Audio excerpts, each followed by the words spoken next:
magazine. Also known as Wednesday 13. Welcome to Brutal Planet Magazine. Welcome to Brutal Planet Magazine. Welcome to Brutal Planet Magazine.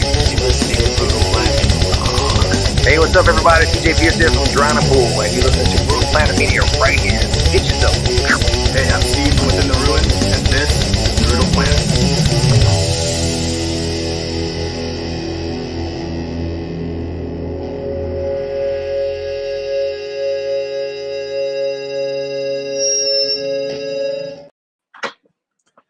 Greetings, Brutal Planet. We are live with Mike Schleibaum of the band Darkest Hour.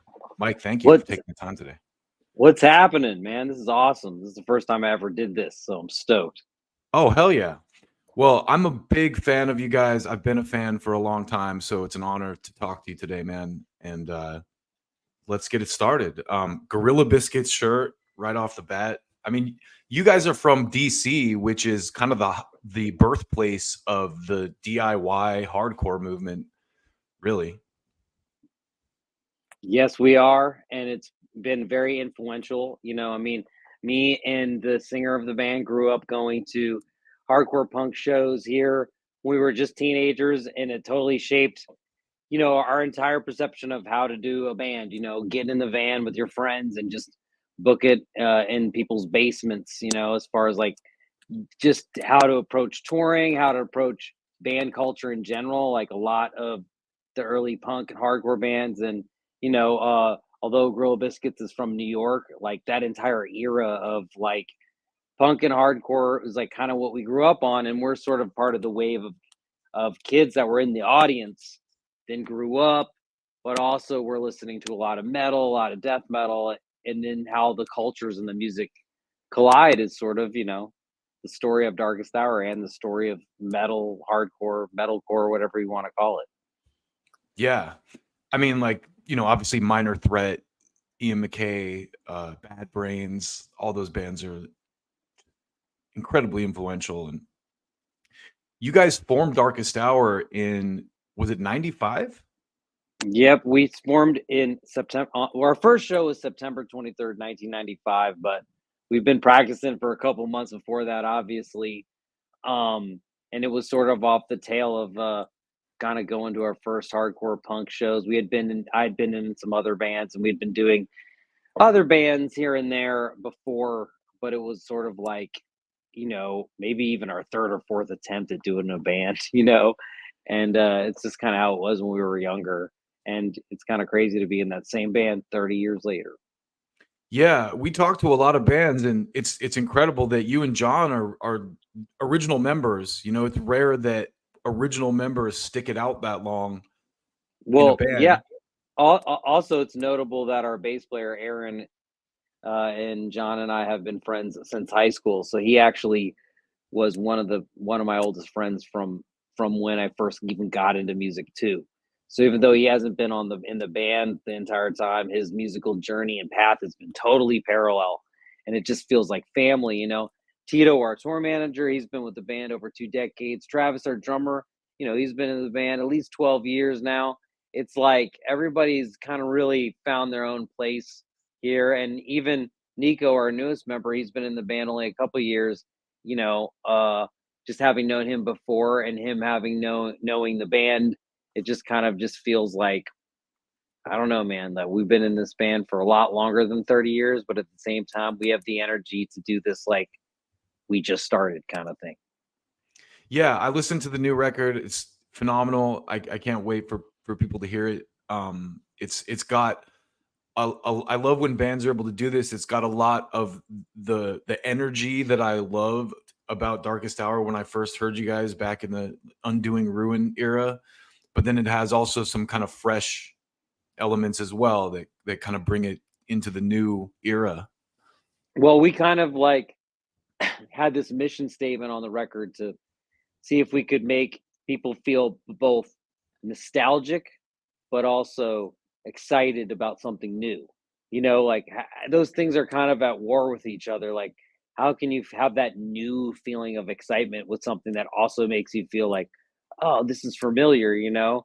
But the album's about a lot of dualities, so that doesn't surprise me that that exists. And I think that we were able to kind of achieve that in a sense that the album has the band's original identity and it still sounds like the band that started 30 years ago, but has evolved slightly, even less than the way that modern music, metal music's involved. Like it's almost like modern metal music caught up to the way that we used to sound, and now we just sound like a band that fits in. And it's kind of crazy having been doing the band for so long to have it fit in with such young bands, you know, and at the Hmm. same time be able to go toward like bands like say Exodus, you know, older statesman bands, and fit in with those fans as well.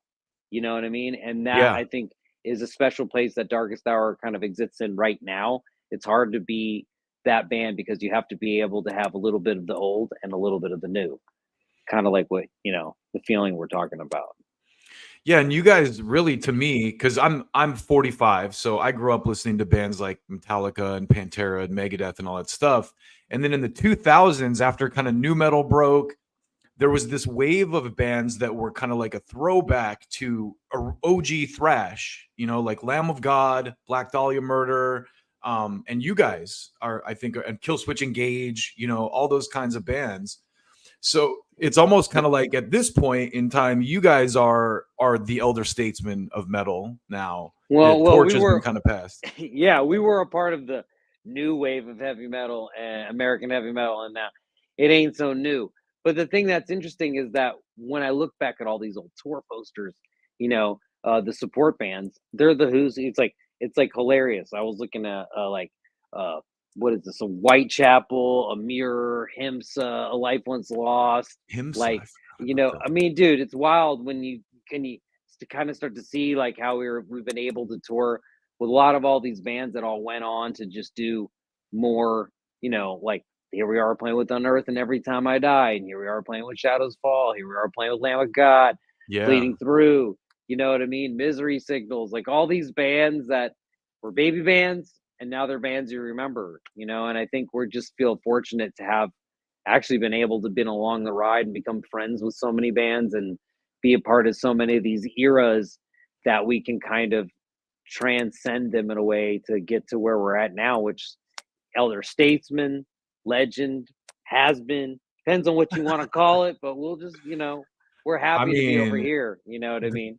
the discography speaks for itself, my friend. Well, I mean, that's why we had to add another track, another album to it. You know what I mean? Yeah. Something new.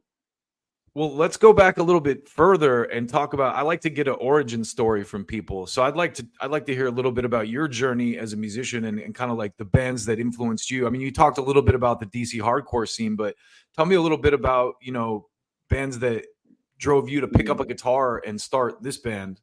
Well, my musical journey is very it's like very it's not unique, it's just kind of random almost. Like I was able to go see, you know, Fugazi play free at the park here as part of being just around the DC punk culture. But you know what? I was too dumb to know what I was watching because the entire time I was excited about these heavier, newer bands coming out like Hatebreed, Earth Crisis, Integrity, Snapcase, Bloodlet, you I know, love this Earth kind of Crisis. era that almost Victory Records era of metal and hardcore that happened.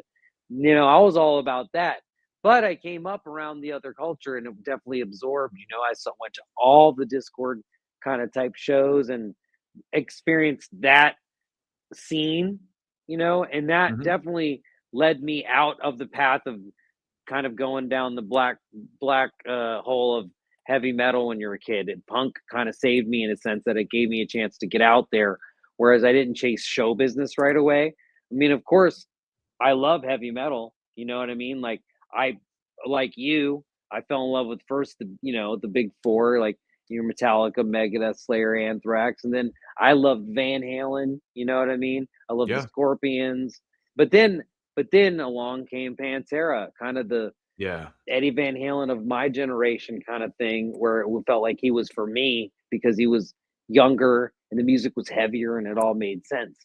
But then after a while, like Pantera kept putting out albums, and I fell more in love with, hardcore and metal and hardcore and things that were happening in that world. So I sort of got out of touch with heavy metal for a little bit and went on another journey. And then later in my life, sort of veered back. And it's all been kind of like a creative path. But, my earliest real influences, are, of course, the big four plus Exodus, Sepultura, you know what I mean? The tertiary fucking legends, you know what I mean? Yep. And then like I said, I like a lot of rock, guitar rock, and I also like a lot of the early '90s metal and hardcore that happened. Like I said, Earth Crisis was I probably love the Earth first Crisis. band that like blew me away because I didn't connect with the culture surrounding like metal, and when I would go to a Pantera concert, really I didn't connect with the whole vibe of a lot of things,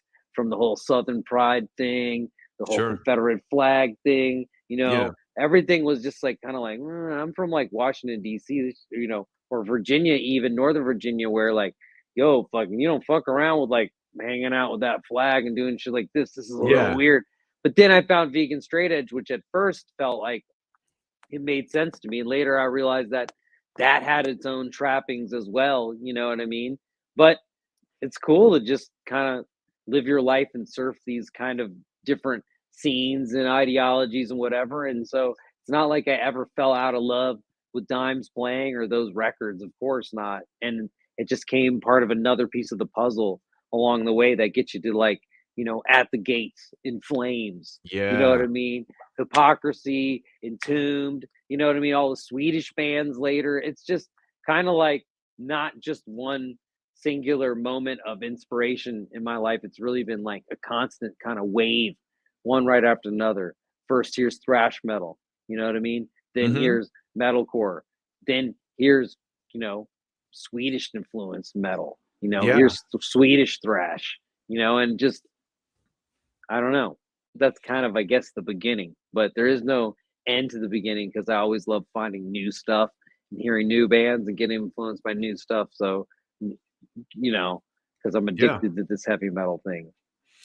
It's interesting because it feels like we have kind of similar journeys in music, because I had the kind of the same thing where I grew up listening to Metallica, Pantera, that kind of stuff. And then I'm from Utah, and the vegan straight edge thing was huge there. And so Earth It's our Crisis, it's our age. You said you were 45, right? I'm yeah, 46. So yeah, it was that moment in time before the internet, where yep, we all sort of found out about stuff and, through word of mouth and different avenues that kind of just made an underground, you know what I totally, mean? And I feel lucky to haven't enjoyed it. It's time, and I yeah. also feel lucky to be able to survive the internet age. So, Completely. Well, the other thing I think is cool is one of the aspects I've always loved about Darkest Hour personally is the political side of, albums like Hidden Hands of a Sadist Nation, for example.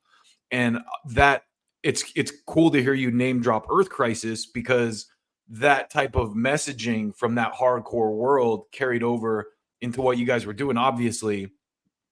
I So mean, talk a little bit about that, I guess. yeah, well, it's interesting because like I do not prescribe to the vegan straight edge ideology Sure. anymore. Me either. But I do love vegan. I do love the vegan straight edge. First, hanging around a lot of vegans still eat vegan. I got nothing against veganism, and I do agree with the philosophy of vegetarianism.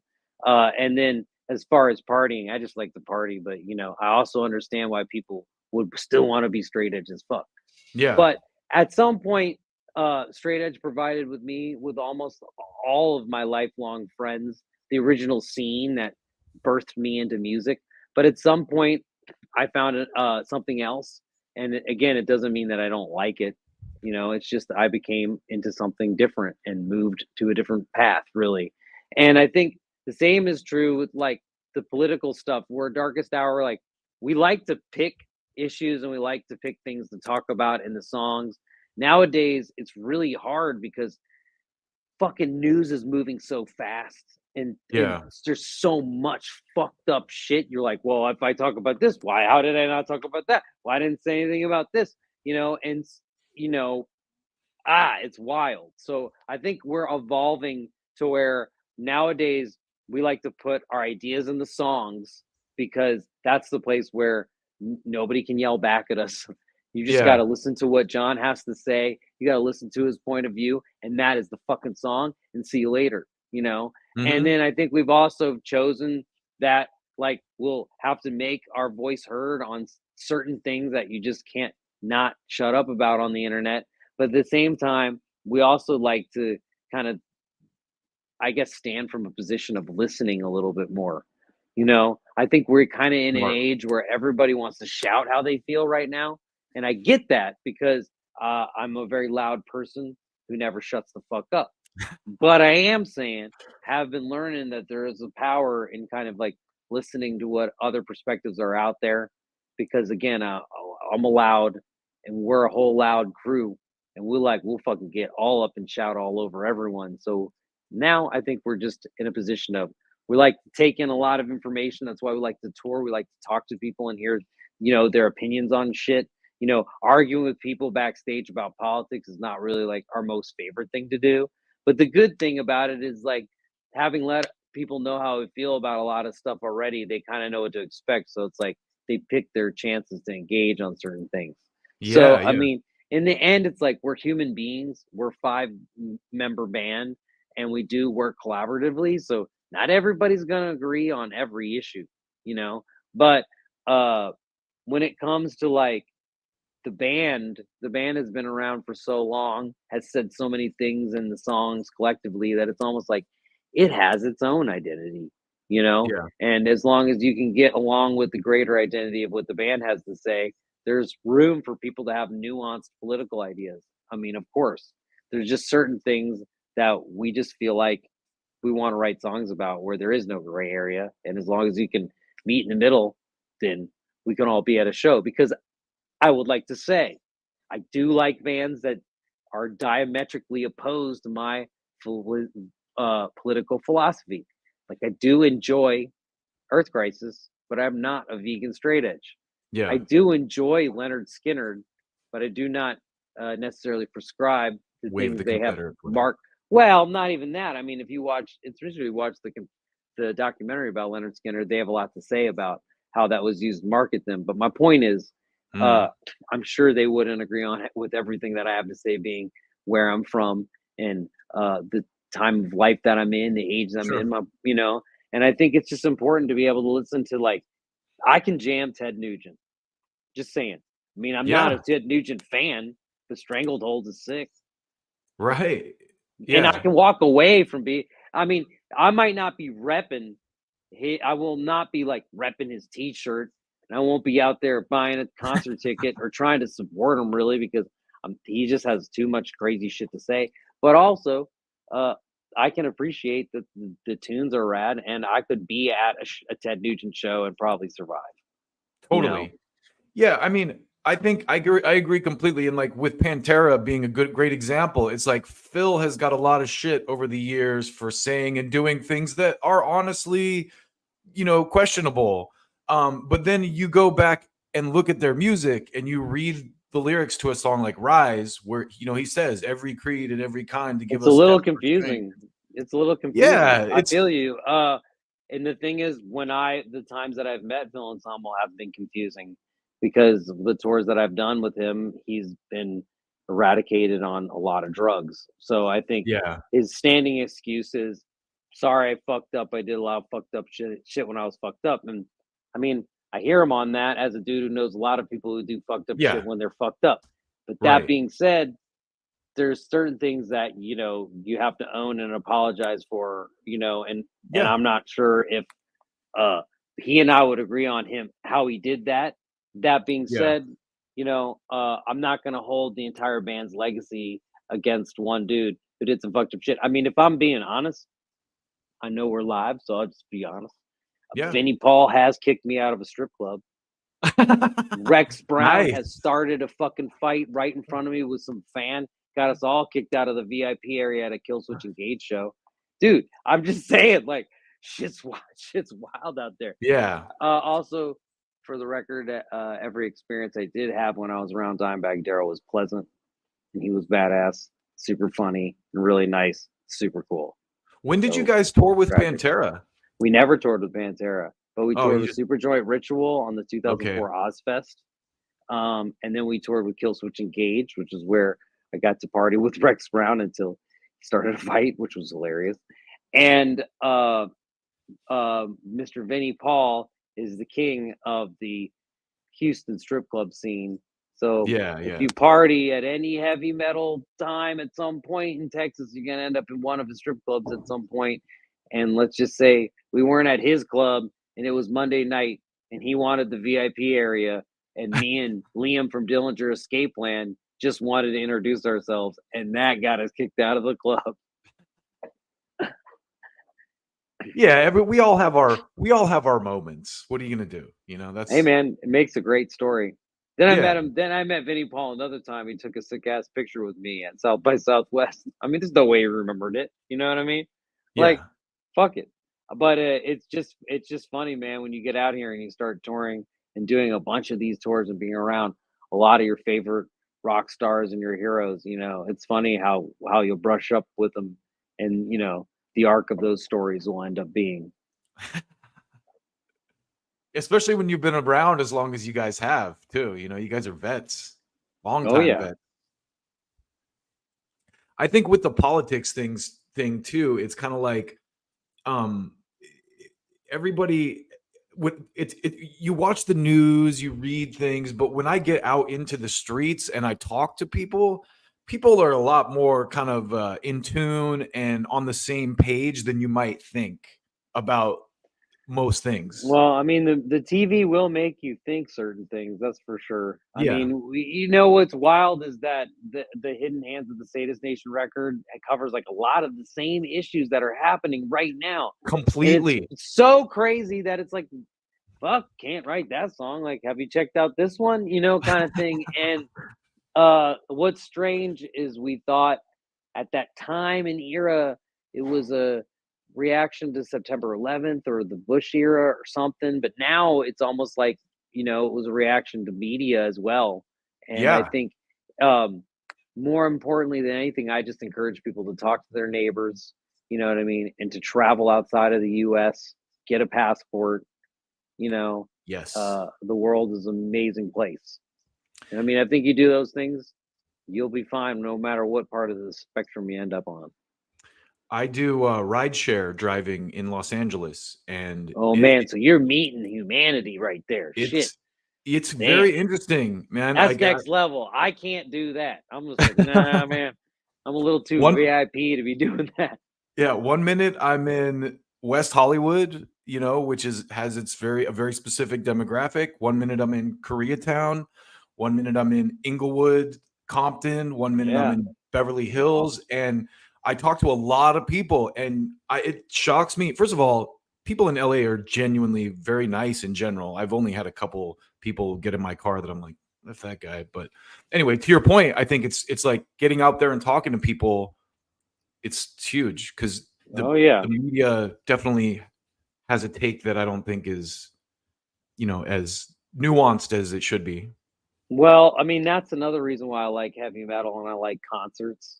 You know what I mean? Because like, you get people Yes. together, they get to interact. They even got to touch and sweat all each other and find something they like together. And like, there's not as much of a gray area or distractions or even a conversation. It's like a kind of a thing that you experience. You almost ride with, Yeah. a concert. You're kind of taking along a journey with the artist as they bring you with it. And I don't know, to me, it's powerful to be able to get people together, to get them to be physical, to get them to talk about big picture ideas, and hopefully in a way where they leave the show feeling more connected to either themselves or the people around them, and that I've always found, no matter what, even when I didn't like connect with the audience when I was a little kid at a Pantera concert, or I didn't connect with the audience when I was at, a crazy vegan straight edge riot when I was older, like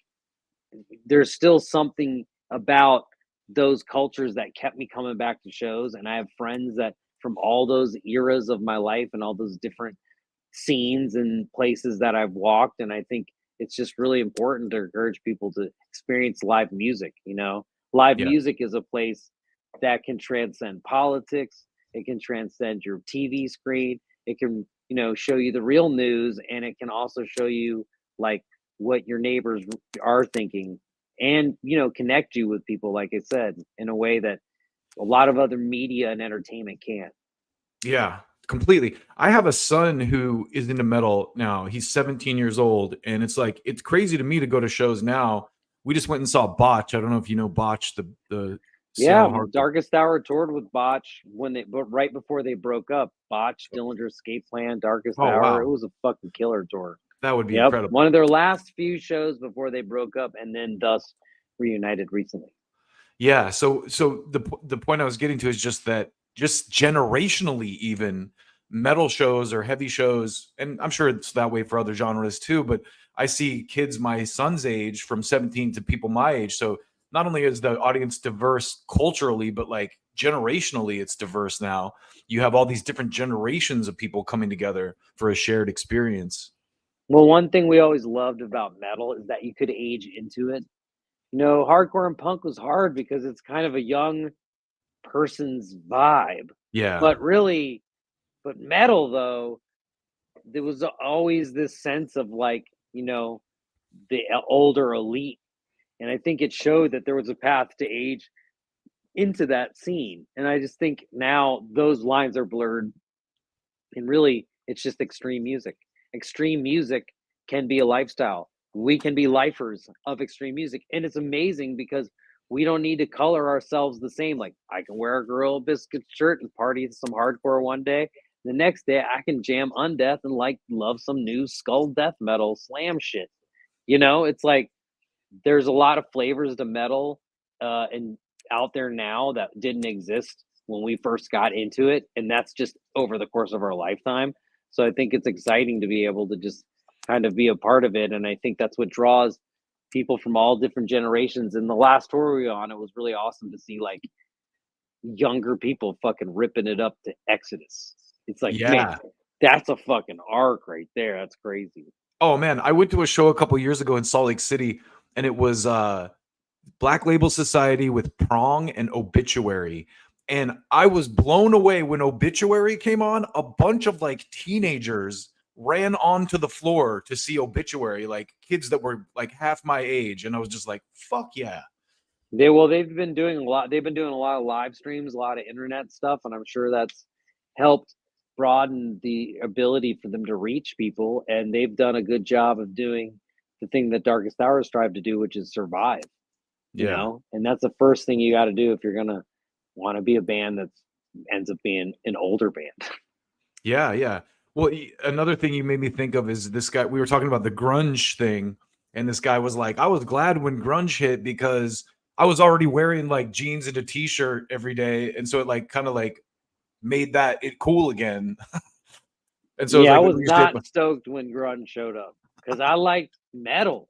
You know what I yeah, mean? I liked Guns N' Roses, and I liked a Skid Row, and I like shit like that. And then boom, all of a sudden, wait, what? yeah, Pearl Jam? But now I appreciate, I do like Soundgarden now, and I do appreciate Nirvana. But when they all shit came on the scene, I was like, what? well, it's funny because I grew up similar era. I grew up listening to Def Leppard and Motley Crue and Skid Row and all that stuff. And then it's almost like that shit became taboo for a while when the grunge shit hit. Like, Are like you it was kidding like, me? Yeah, like I was jamming Passion and Warfare by Steve Vai. Like, yo, this is the sickest shit. And then Nirvana comes out, and this is like, I'm all of a sudden like the least cool dude. And it's like, yeah, but have you heard Passion and Warfare? Like, what yeah, Steve Vai can do is fucking crazy. And everybody's like, yeah, but have you heard fucking Smells Like Teen Spirit? And never mind. I'm just Also saying, great in its own right. that both are great, but that it just puts me in a totally different, world when that happens. Where like I remember like running around the mall trying to find the tape for that Flexible album by Steve Vai. It's like his first solo record. I was trying to get them all, and then people were talking about Nirvana, and I was just like in a different planet, Yeah, But again, I admit that I was wrong. Like Nirvana's pretty badass, but at the time I just had a reaction because the music world was like that. Marketing was like that. You liked one Yeah. thing and you hated everything else. Yep. Nowadays, again, bringing it full circle, you can Having like a that, lot of different stuff.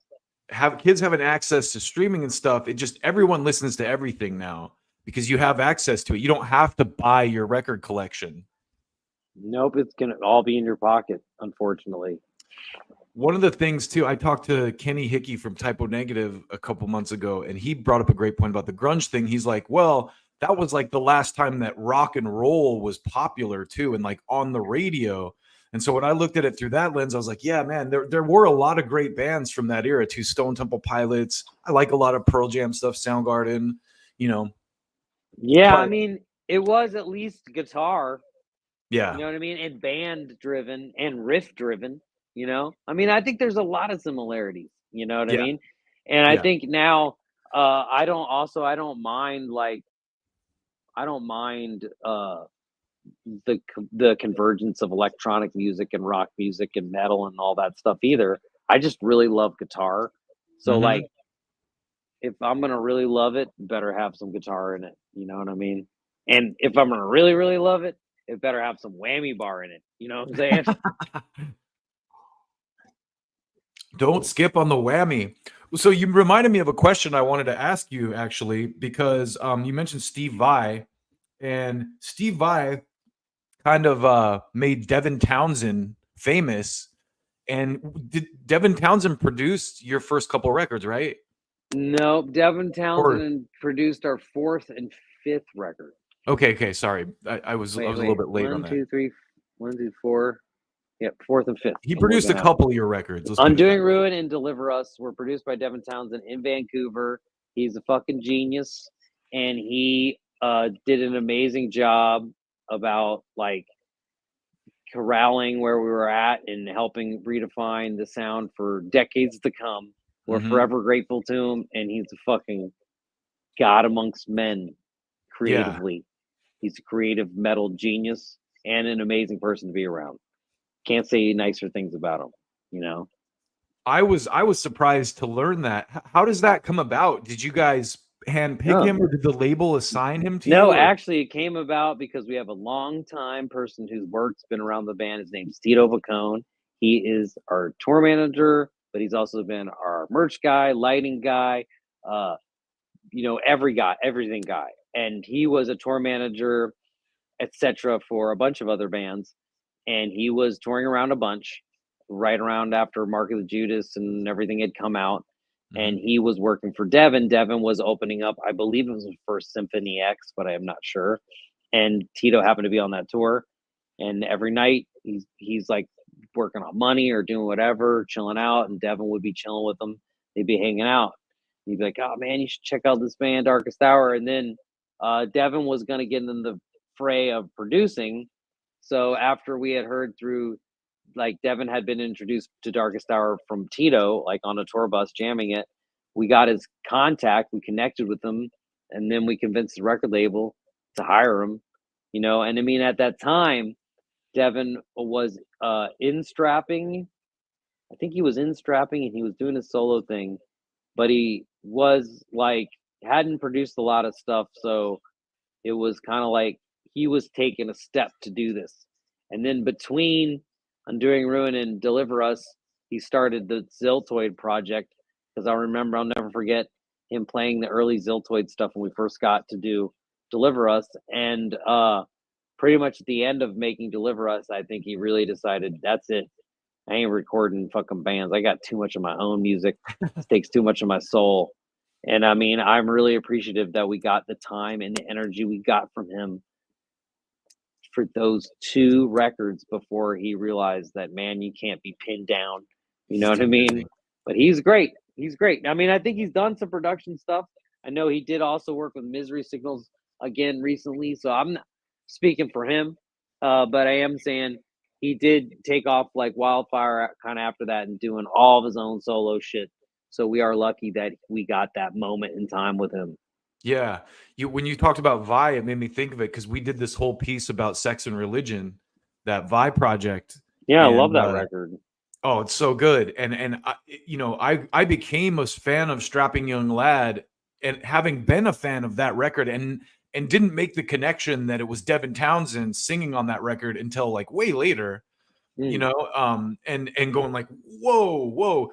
And then going back and like reading about that. And it's kind of like Devin, he's such a great dude. He's like, Steve Vai absolutely made my career. Like, he plucked me from obscurity as this like no name guy who was just making records in my basement. And it's an interesting story because Devin was kind of young, and there's all these crazy stories about him like taking a dump in Steve Vai's guitar case and stuff. Just like they had this weird kind of relationship where anyway, it's a whole thing. But Yeah, I mean, I like definitely can't speak on any Devin Townsend pranks that were pulled because I mean, this is way you don't want to before, piss off the man, dude. right? Yeah, no, Speaking for the man.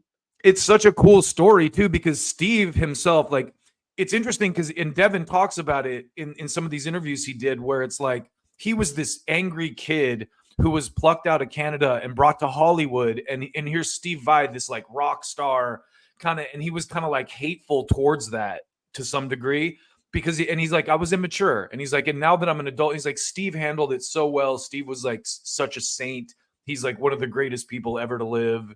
And just like it's a really cool kind of like redemption arc almost. I mean, But the cool thing about Devin is that he will tell you how he feels and wear it like right on his sleeve, and then when he changes his mind or evolves from it, he'll own it 100%. And so you got to love him for it. He's just always honest. yeah, I have so much respect for that level of just honesty because it's rare. For sure. Well, let's talk before how much time do you have? Do I got you for another like maybe 20 minutes or so? Sure. You got to jump. No. Let's Good. talk about the last couple years and the build up to the new record, and the writing and recording of the new record. What inspired you guys to do this project, and how did it start? Well, we put out a record in 2017 and decided like that was it. Mic drop, dude. It was perfect. And then we just went on tour and we kind of were like, oh, maybe we'll do singles, maybe we'll put out a music video here or there, maybe albums are dead, maybe blah blah blah blah blah.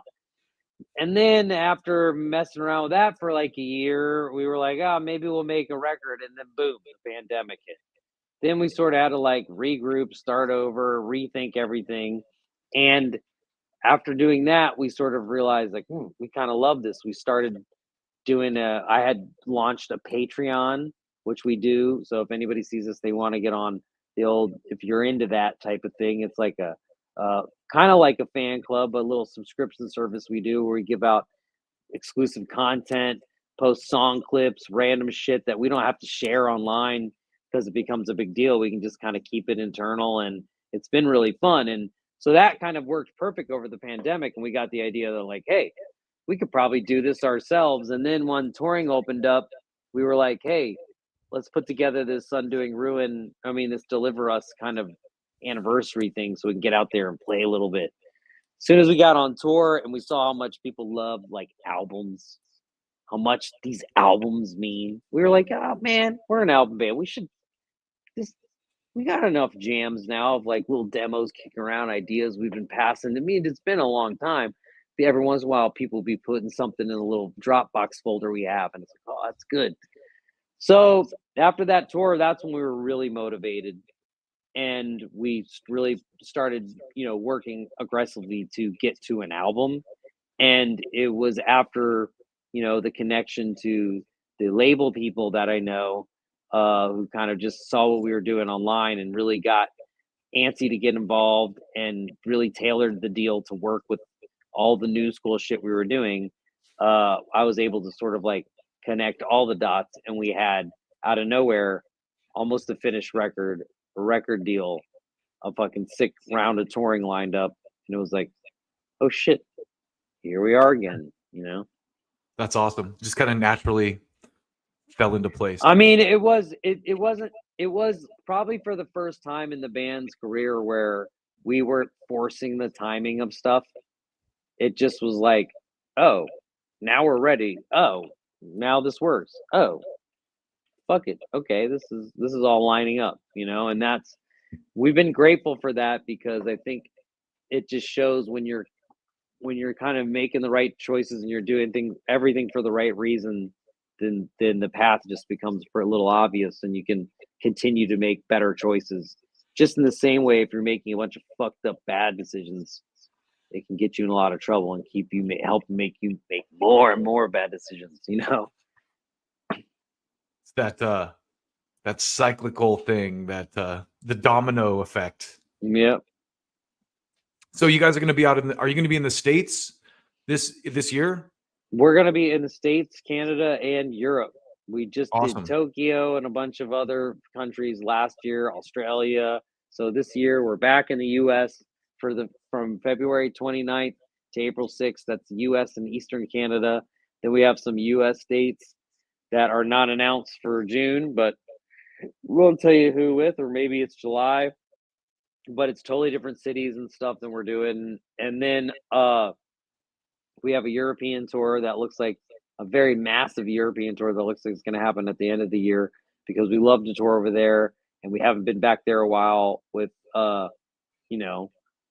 we haven't been there for a while, and especially without a new record. So it's kind of like we got to go hit that too.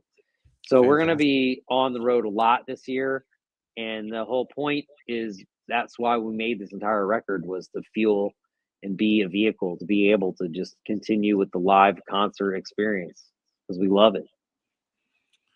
Well, you guys are going to be out on the West Coast, right? We are. There's LA, San Francisco area, San Diego, Portland, Seattle, a lot of the coast. Well, I am going to definitely get out, and I've never seen you guys live, and that's a problem. Where do you live? I went through I went through a period where I was raising kids, so Oh, I know all about it. I raised kids. But Yeah. Where do you live? Los Angeles. Oh, okay, yeah. So we play a lot of time. We're going to be coming there. I think it's on March 14th. I don't know why I can remember that. Oh, awesome. At the Club 1720. And we played there a few times. One of my favorite venues. And we used to play over on the Strip. We didn't really like that too much, man. We would always get into trouble at Whiskey, man, all the time. The security just did not jive with us there. And we had a great time playing over in Chain Reaction in Anaheim, but that club's a little bit small and it's hard to do a concert in. And it's not really in LA, it's over in Anaheim. So we've been happy to connect 1720 and play there a few times. We had an epic show there for the Deliver Us show. And it's kind of one of those things where we've played there a few times and the show's been so good, people know what to expect. They know what to do. So I like that. Definitely got to come out, see the band live because it's what we kind of are all about. I will definitely be there. I just saw Suffocation and Incantation there at the end of Great. Last year. Love Suffocation. Did a tour with them, Summer Slaughter tour. Oh, they're incredible. They're great dudes. They're hilarious. And, too many stories I can't tell about Terrence. Terrence is a legend. Oh, yeah. They're all legends, man. Don't forget about Frank, man. Mike. Shit, dude. Well, Frank wasn't with them. It was this guy, the new guy, Ricky. He wasn't with them, but he was with them when we toured with them. Okay. Yeah, and the new guy's good too, but man, that's a wild bunch, man. Frank's OG. Derek was playing bass too. Oh yeah, I love, man. He's got the most original style where he can he does hold the bass on. The bass actually touches the floor. Dude. Yeah, the stand up. He does the stand up. Yeah, the stand up bass, man. That's just wild. That is going to be an epic show because that is like the grimiest venue in LA. That's one of my favorite venues to see metal bands at. So my calendar is marked. It sounds good in there. Big old brick room. Yeah, it has a great sound system. It's also just like away from the pretension of Hollywood a little bit. It's kind of like in the real, which I've talked about this before, but like the west side of LA is kind of like where all the transplants and the Hollywood people are. The east, or like central and east, is like more like the real city, So well, it's real city down there on Club 1720. Don't worry. It's very grimy. We fit right in. Hell yeah. No, it's funny too, because I always have this. You guys are from the East Coast, and I used to have this analogy. I always get along with East Coast people because they're so honest. And when I played in a band back in the day, I'd always say, you know, it was like I'd invite my friends to our shows, and I'd be like, my LA friends would be like, yeah, bro, I'll totally be there. And then they'd call me like, oh, sorry, my grandma's sick, I can't make it. But my East Coast friends would be like, no, fuck your band, dude. I'm not coming to see your stupid band, but we'll get a beer later. You know, I was like, so I always appreciated that. Well, we got a bunch of straight shooters over here, that's for sure, man. But we got a bunch of dudes that live all over the world. So I don't know if we are considered East Coasters anymore, but the band's from Washington, D.C. That's what we tell people. Yeah. The roots are there a little bit. So, well, Mike, thank you so much for taking the time today, man. I don't want to keep you much longer. I really appreciate it. Like I said, it's an honor to speak to you, man. I'm a huge fan of the band and have been for a long time. And, dude, well, I can't wait to see you when you come out to Club 1720. I will Thank be you there. for covering the band and helping spread the word about this band, Darkest Hour, who has an album called Perpetual Terminal that's coming out February 23rd. Yep. And you know, we got 2 videos out now. The shit's on all your streaming platforms. We're coming out with more shit. Yep. We love heavy metal. We live to be in a band, and we're lifers, just like most of y'all who are watching this and yourself who's doing this. So it's like, you're our people. And yeah, we just want to get down with everybody at some sick ass heavy metal concerts. So look for the tour dates, follow us on the socials, and we'll see you out there in the streets. Darkest Hour, man. Hey, please come back through too and talk to me again. You know, oh yeah, when you guys have some news, anything. Really, oh yeah. Well, we'll have a bunch of more tours and a bunch of shit to announce coming later this year. So, you know, you'll be seeing us back on the news cycle. You know, Monarch's got me doing these interviews every hour for like 4 hours, 3 times a week, but I ain't hating on it because I like spreading the message. But no, man, it's been great to talk to you. I really appreciate your time. Cheers, dude. Well, thanks for having me on the old show, and I'll see you in LA for some palm trees and some killer Mexican food, man. Oh, hell yeah. One of the trucks. I'll be the dude at the truck with the backstage. The taco trucks. I'll be there right next to you. Hell yeah. All right, Mike. Man. Thank you so much. Thanks, everybody, for tuning in. We'll see you next time. Darkest Hour. Check them out on tour. The new album's out February 23rd, Perpetual Terminal, and the new single, Societal Bile. Thank you. Thanks again, Mike. Keep it brutal, y'all.